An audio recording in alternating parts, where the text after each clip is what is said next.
Hello, it's Just Gaming here, and welcome to another video on the Legend of MotoGP. Today we're doing another one. There was supposed to be one this week, but I'm doing another one because I'm bored and there's no AI career, by the way. And yeah, by the way, there's no AI career, by the way, this week because I just need a bit of a break from it. And another reason is I don't want to really record it this late. So yep, so just for this week only, AI career will be off, but next week I will be back on, and I will be doing the longest video ever doing that. But yeah, this is going to be the video we're going to cover up from that today. I'm doing another Legend of MotoGP this week. And yeah, I'm going to do another one. We're going to be talking about on a rider. Basically, it's like a bit of a random series I'm doing on this game. Basically, I just wanted to talk about like all the legend riders and what they've been riding and all they've been doing that. But there will be another one till the week after this one because I just need a bit of a break for a bit. So I don't want to do them every week. So the next one won't be until I break, but this is going to wrap it up for today. And this week we are doing Dani Pedrosa. We are doing the legend himself, Dani Pedrosa. He has done 259 races and he's 31 years of age at the moment. And 100% team performance is Repsol Honda team. So yep, we're doing Dani Pedrosa today. Mark is his teammate, and that's who we're going to be doing today. Dani Pedrosa, he's a bit of a young fella, and he has been racing for such a long time on MotoGP. And today we're going to be talking about how many years he's been riding, and also we're going to be talking about why is he good, basically, and why is he a legend. So yeah. So we're going to pick Dani Pedrosa, and I want to kind of explain as well that I'm going to do these legend videos on Grand Prix and time attack modes. Because basically in career mode on the rider career, I'm doing a separate series for that on Monday. I'm doing like a first person series. So basically that's what I'm going to do on Grand Prix and time attack. So I could be the riders and then I can talk about them instead of just being like Moto 3 riders. So it'll be a bit easier. So I'm going to start doing that from now on. So when you see the next one, it'll be on the same one again from last time. But anyway, alright, so what track are we going to go for?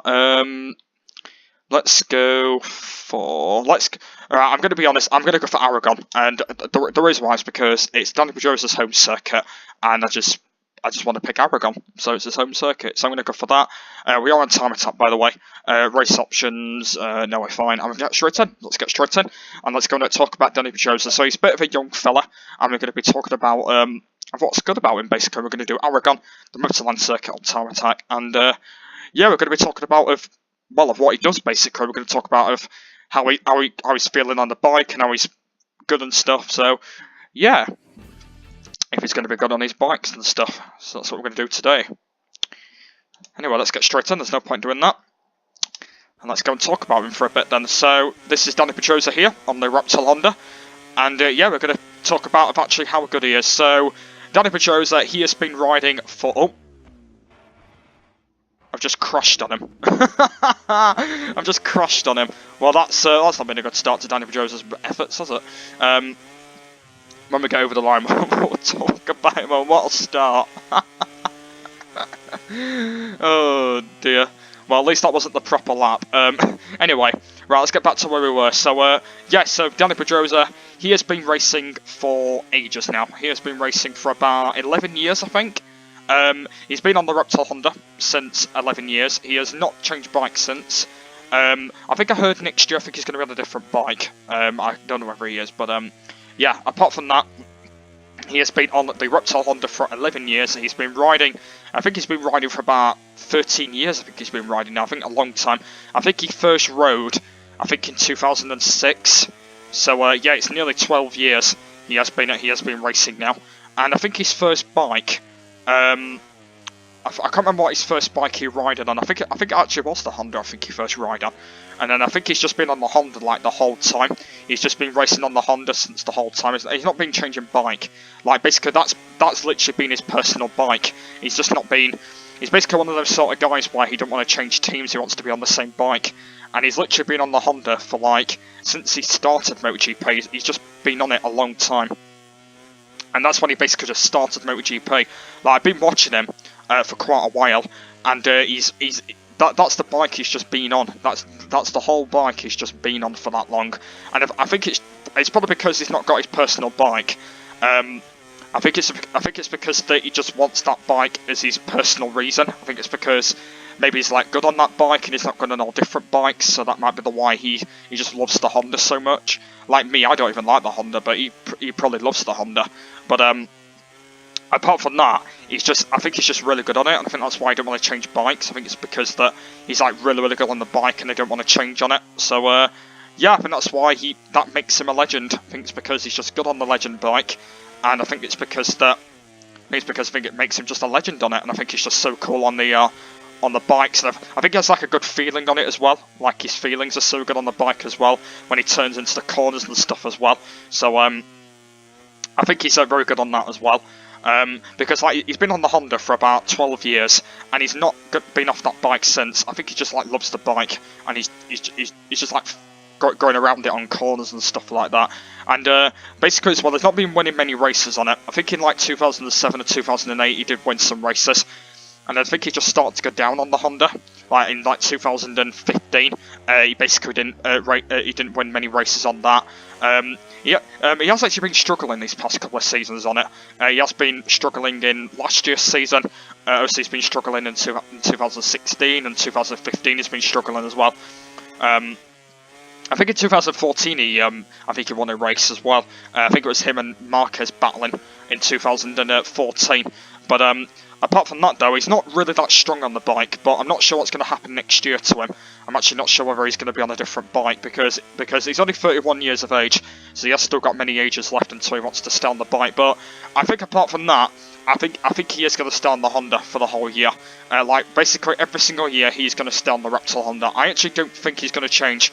It might end up changing, maybe if maybe Jorge Lorenzo is going to take his place. I don't know what's going to happen, but I think that he's going to be on the Honda every single year, because I actually guarantee that he is not going to change bike. I guarantee he's not going to change it, because like he's been on the Honda for that long, and since he's tested out like lots of Hondas in the past, like basically like what the Hondas used to look like in the past, when they used to look a bit different, when some of them used to look a bit ugly. But apart from that though, he's been on the Honda for such a long time, and I don't think he wants to change. I think he just wants to stay on that bike, like basically every single manufacturer bike that they bring out when it's like a new year bike. I think he just wants to stay on it, and I think it's because that he's just been really good on it, and he don't want to just basically just make a move on him, wants to go on a different team or something like that. Because I've been watching him basically every year on that bike, and he's been doing really well. He has been like struggling on it. He has had a few crashes on the bike as well. So yeah, I think he's just been doing really well on it, and there's nothing to say about him if he wants to stay on that team for the next season. I think, to be honest with you, if he's gonna step up the pace, he might do a little bit better next season. He might end up a bit better, because I think he's had one victory so far last year. On the bike, and that's basically when he had really good pace when he beat his teammate. But apart from that though, like on every single race he's not been doing too good. Like he's been ending in like lots of bad positions and stuff. But apart from that though, he's a really young fella, and he likes crashing as well. That's another thing that Dani Pedrosa has been doing a lot. He has been crashing a lot as well. And basically, he has been having a lot of sore stuff. Like I think he's had a sore wrist before. He's had a sore knee before as well. And basically, he has been taking off times lately. I think in 2015, basically he has been having some off times on the Honda. He's not been racing because he's been having some bad injury stuff. But apart from that, at least he's racing proper, and he's just not been doing too bad in these seasons. He might be able to step up the pace in the next season. He might do a little bit better, because like the another thing is about Pedrosa is he's not really good at battling. Like basically he's not good at battling situations. Like basically like a couple of years ago, I used to watch him have a decent battle. Like basically his battling was absolutely brilliant. Like I watched like one of his races, and he had a great battle against someone. Like his battles are not too bad, but basically he's not really into battle anymore. Like basically his battle situations have not been going too bad anymore, than what he used to do in the past. Because like I've been seeing him race a lot now, and he's been going to the back of the grid sometimes, or maybe he's going like he's not been getting many points or anything like that. So he's not been doing too bad. But apart from that, if he keeps stepping up his pace, he might start doing a bit better again than what he's been doing in the previous races. So I'm actually kind of not sure whether he will do a bit better. I don't know, but hopefully he will, because I want to see Dani Pedrosa do a little bit better than what he used to before. And if he does do a bit better, that's fine, and then I'll be able to see him racing on the board and he feel a bit better. But I don't know about that. Might do a bit better. I don't know. But yeah, so what makes Dani Pedrosa a legend? I think he is a legend. I think he's really, really good at the bike. So I think there's got to be about 3 reasons of why he's a legend. Number 1, he's very good on the Honda, and he's been on it for 12 years. Number 2 is his race pace is brilliant. He's race pacing on the board, and he's very good at control. And number 3 is he's very good at working the bike as well. He's very good on the moves of the bike. He's very, very good on it as well. And I think that's what makes Dani Pedrosa the legend of MotoGP. And I think that's what makes him pretty cool. And I think that's what makes him a very, very good legend, I should say. Probably not like one of the best legends. I think I should make him. But apart from that, though, I think he's good on the legend of bikes, and I think he's just absolutely brilliant. So yeah, that is going to wrap it up for today's Legend of MotoGP. I don't think there's anything else to talk about him. So yeah, that is the Legend of MotoGP, Dani Pedrosa. So if you guys have enjoyed this one, please give me a thumbs up on this video. So next time, I'll do another rider, and I'll talk about him, of why he's a legend. But yeah, I'm going to end this one here. So thank you, Dani Pedrosa, and I will see you all later. Bye!